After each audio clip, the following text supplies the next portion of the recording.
Olá, começa agora o programa Comunicação Livre, esse programa que é uma realização do Movimento Sindical de Petrópolis, através da união de diversos sindicatos que fazem com que eu tenha a oportunidade de levar para você aí de casa informações precisas e relevantes sobre o dia a dia de todos nós trabalhadores.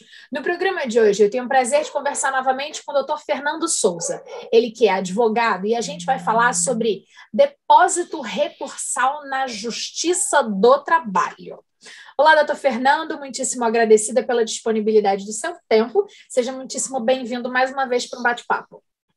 Olá, Carla. Sempre bom conversar com você e com o pessoal para a gente poder ajudar a esclarecer algumas dúvidas. Maravilha. Para a gente entender o que é um depósito recursal, eu dei 3 passos atrás para começar a conversa e a gente começa assim. Afinal de contas, o que é um processo? Rapidinho. Então, o processo é o meio através do qual, na justiça, você vai conseguir levar aquele seu problema, aquele seu demanda, aquela sua demanda, para que o juiz analise aquilo dali. Então, tem uma definição mais técnica do que isso, mas, falando assim de maneira bem curta, é isso. Legal. Em via de regra, o processo começa depois que uma negociação não deu certo. Deveria ser assim, não é?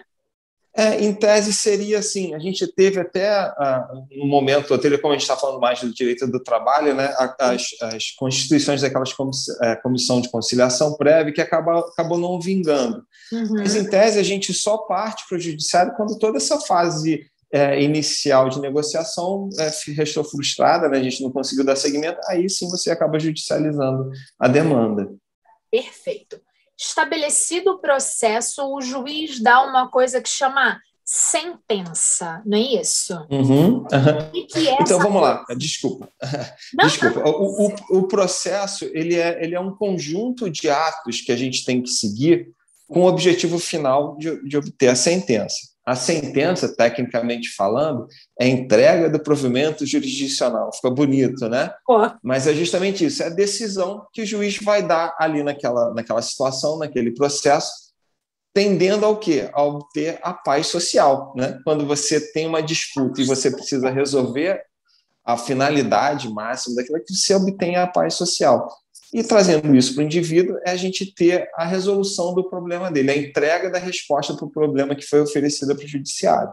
Perfeito. Aí a gente ouve sempre falar que após a sentença proferida, não é isso? Houve uma coisa que chama recurso. E aí eu queria que você explicasse o que é essa coisa. O recurso nada mais é do que você pegar essa matéria que foi discutida no processo e submeter para uma instância superior, para um colegiado de juízes. Quando a gente fala em processo em primeira instância, assim que a gente entra com ele, quem analisa o seu pedido, quem analisa a sua causa é um juiz monocrático, que a gente fala, é um juiz só que vai analisar o seu processo. Muitas vezes, o que acontece? No decorrer da instrução, que a gente fala nessa sequência de atos, acontecem várias situações que fogem do seu controle, do controle do judiciário, que depende de quem vai provar o quê, e o juiz da causa, que ele vai ter uma visão dentro do que ele apreciou, do que foi apresentado de provas, do que ele dá o entendimento prévio que ele tem sobre a matéria, né? Por mais que ele seja imparcial, ele é um ser humano, ele tem as convicções dele. Então, a gente tem essa questão da prática. O que você faz? Quando você leva isso para um colegiado, para o tribunal que a gente está falando, a gente vai ter pelo menos 3 juízes avaliando a sua ação, e eles vão votar essa questão. Então, você devolve, a gente chama de devolver a matéria para o tribunal, e o tribunal, através desse colegiado, vai apreciar a sua demanda. Um juiz vai fazer o relato dos fatos e vai se votar a sua matéria na segunda instância. Maravilha. Estabelecido aí um recurso, digamos, agora sim eu acho que a gente consegue ter um mínimo de suporte para conseguir entender, afinal de contas, o que é um depósito recursal. Porque até onde eu entendi, já tem que ter tido o processo, já tem que ter tido uma sentença, e então é necessário esse depósito recursal. Estou correta? Corretíssimo, Carlos. Vamos lá. Na Justiça do Trabalho, para a empresa poder recorrer, ela tem que garantir o juízo. O que é garantir o juízo? Se a empresa perdeu o processo, ela já está devendo alguma coisa para o reclamante, que é o trabalhador. Então, para ela poder fazer esse recurso, ela tem que depositar um valor. Mas como é que a gente calcula esse valor? O TST, que é o Tribunal Superior do Trabalho, ele estipula um teto de recolhimento. Vamos supor que você entrou com uma ação e nessa ação toda a causa, todo o processo, ela tem um valor.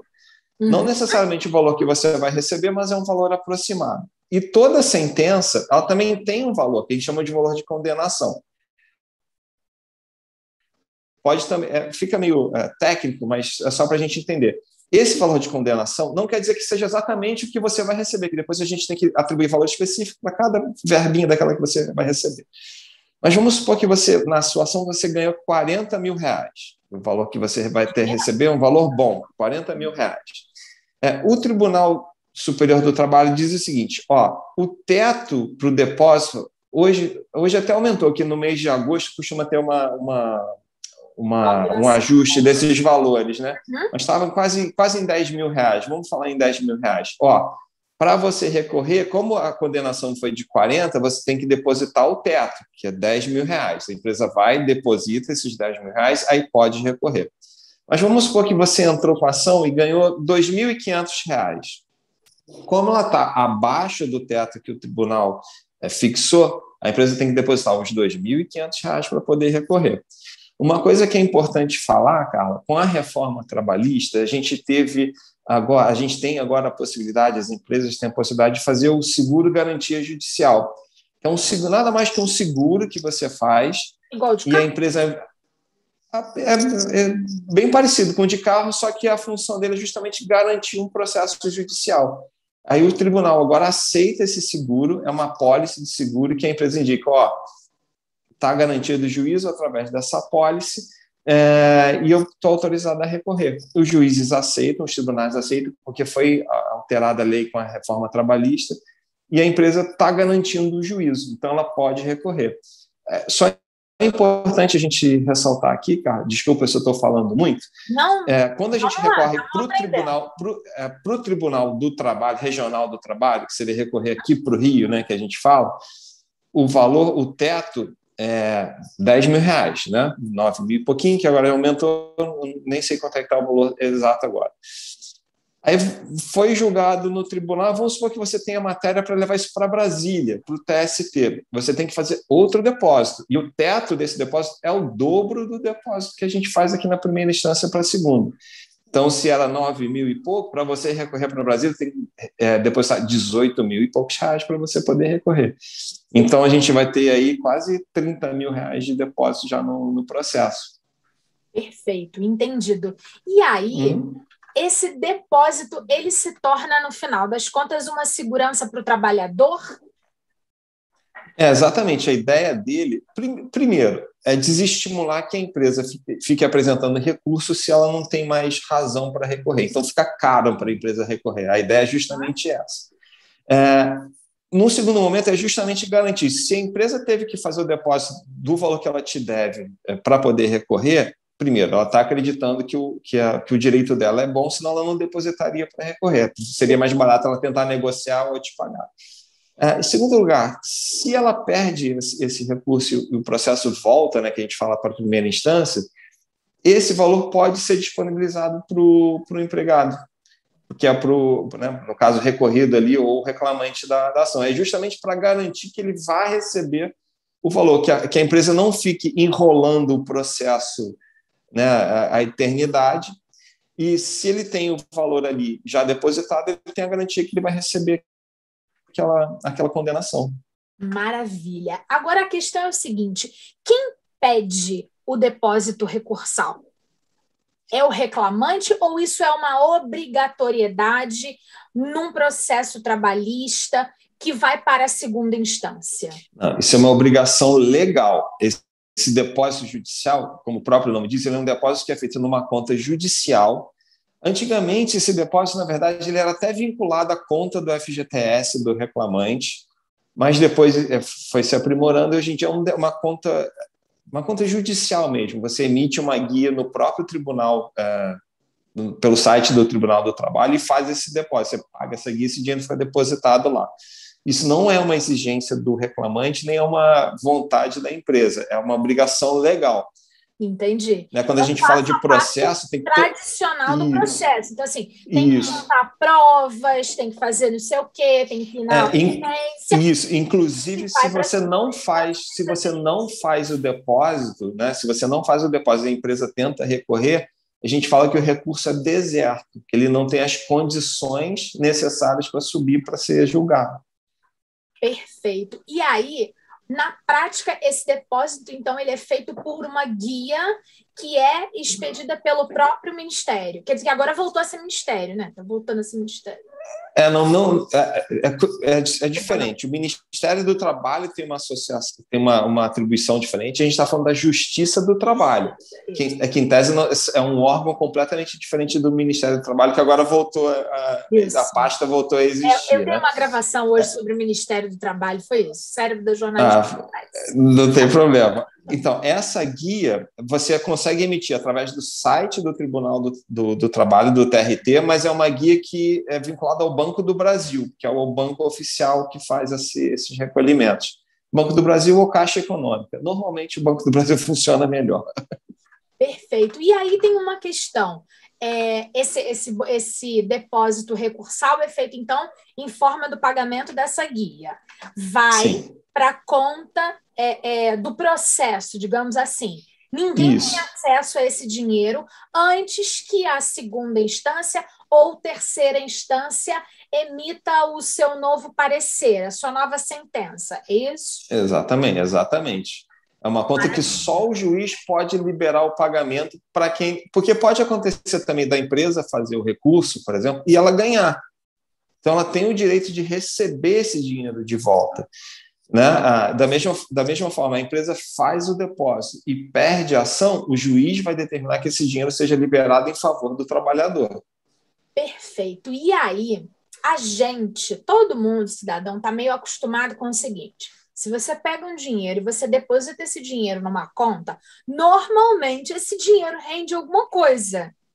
Sim. E aí a questão existe rentabilidade? Existe juros nessa conta, que é a conta da justiça? E o que acontece com esse dinheiro se ele aumentar lá dentro?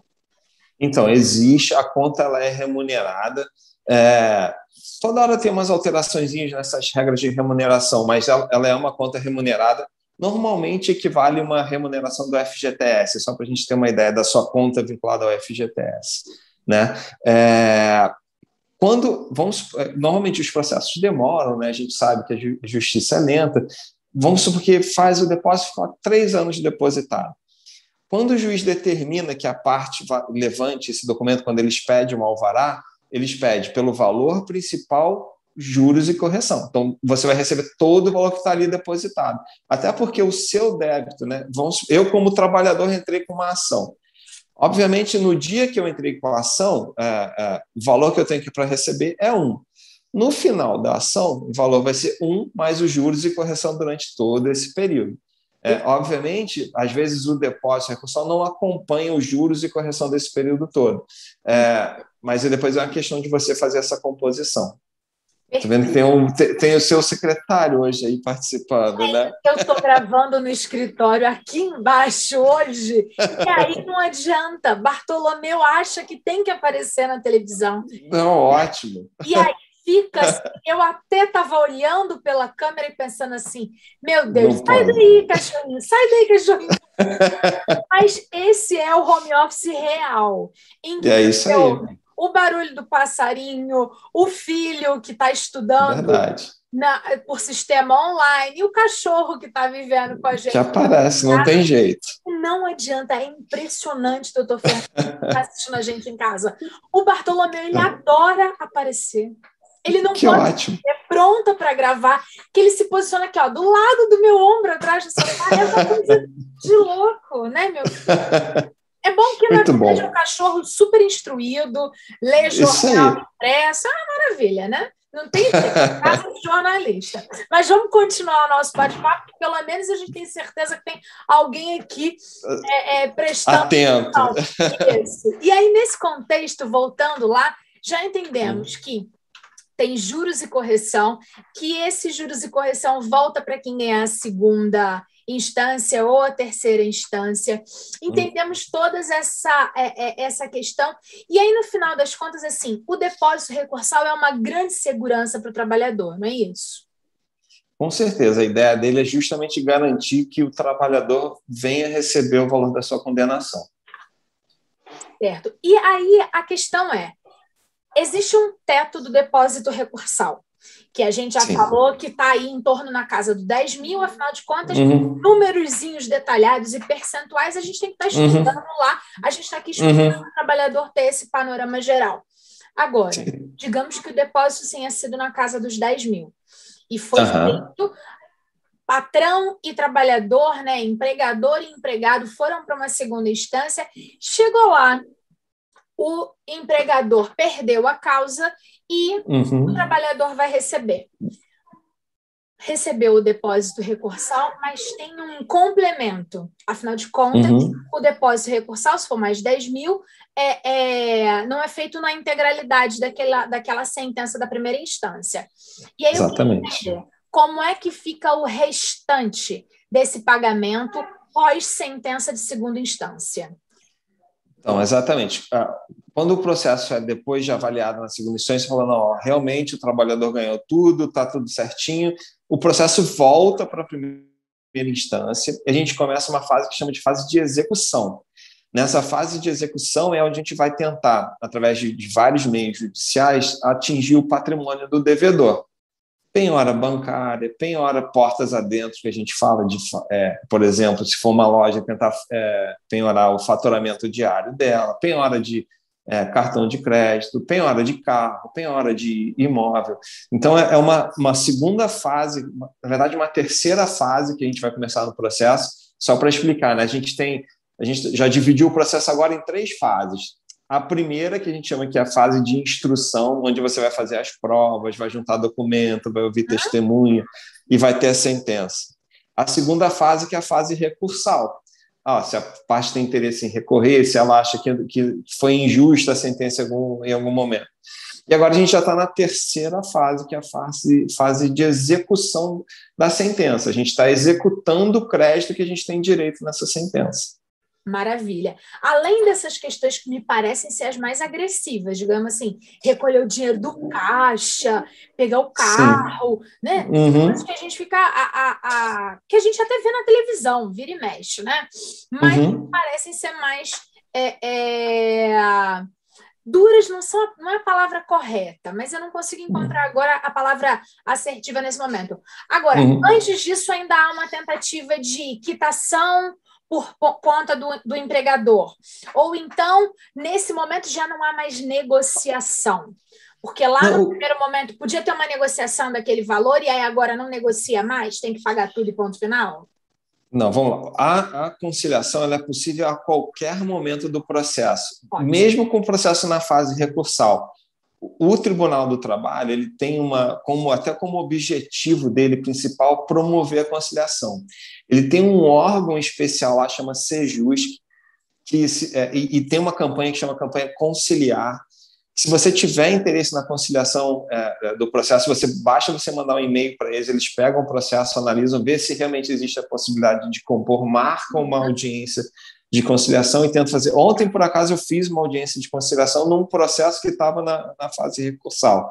Eu já tinha entrado em contato eu estava até pelo trabalhador, a gente conseguiu negociar e a gente informou o tribunal e conseguimos formalizar.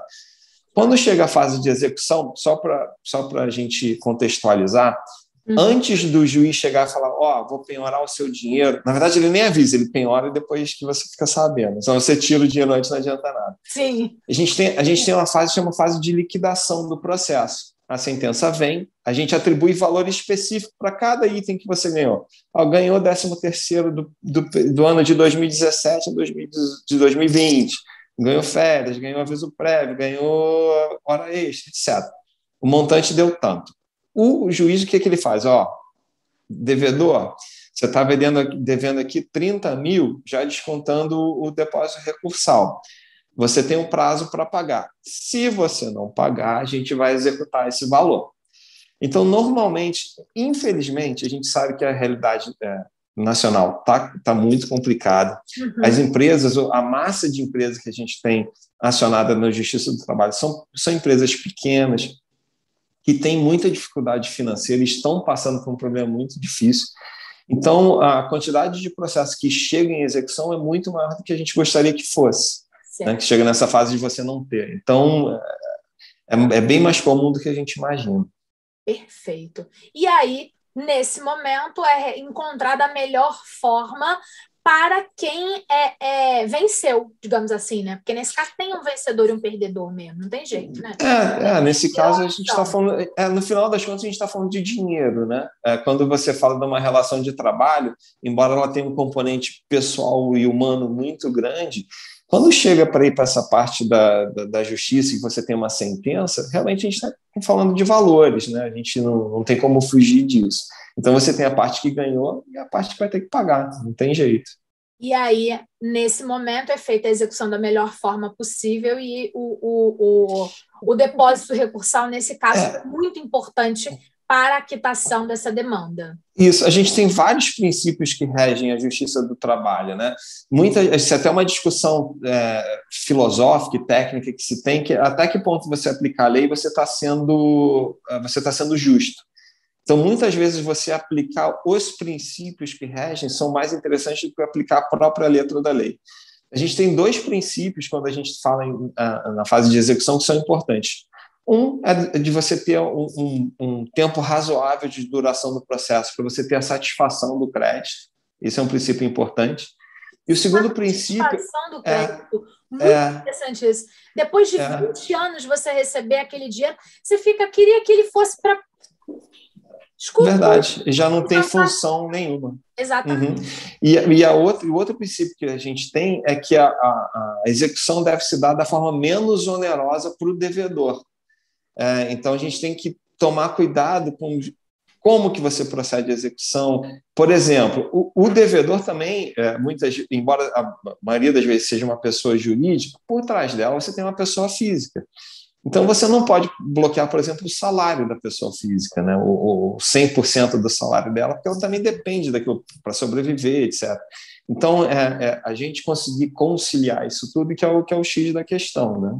Eu não sei se nesse caso entra, mas eu me recordo que em questões de ordem imobiliária, quando a pessoa só tem uma casa para morar, aquela casa não conta para poder pagar alguma coisa, porque ela é a moradia. Então, pressupõe primeiro o direito da moradia para depois efetuar o pagamento. Estou equivocada ou isso é uma questão? Não, está correto isso, que a gente fala do bem de família, né? A pessoa tem que ter um lugar para morar, então isso é resguardado. Mas a gente tem uma exceção importante na Justiça do Trabalho. Quando a gente fala de empregado doméstico, ele pode executar o bem de família do empregador, se for o caso. Então, é uma situação bem complicada. Peculiar, mas bem peculiar. Interessante. Isso aí. Olha, doutor Fernando, muitíssimo agradecida por todos os esclarecimentos prestados mais uma vez. É sempre um prazer. Eu acho que a gente conseguiu explicar muito bem o que é esse termo tão estranho, às vezes, para alguns trabalhadores, depósito recursal, para ele entender que, no final das contas, essa é uma super vantagem quando o empregador vai para a segunda instância. Com certeza, você tem a garantia ali do que você vai receber, ainda que não tudo, uma boa parte do que você tem direito está resguardado. Maravilha, muitíssimo agradecida, foi um grande prazer conversar com o senhor. Obrigado, Carla. Grande abraço e até a próxima. Até a próxima. Obrigada a você de casa que ficou com a gente. Qualquer dúvida, deixa nas nossas múltiplas plataformas. Lá no Facebook da TV Petrópolis, no YouTube, no Instagram. E a gente vai estar aqui no programa Trabalhador em Foco tentando responder suas dúvidas a respeito desse mundo que tem a ver com você, trabalhador. Um abraço grande e até a próxima semana. Tchau, tchau.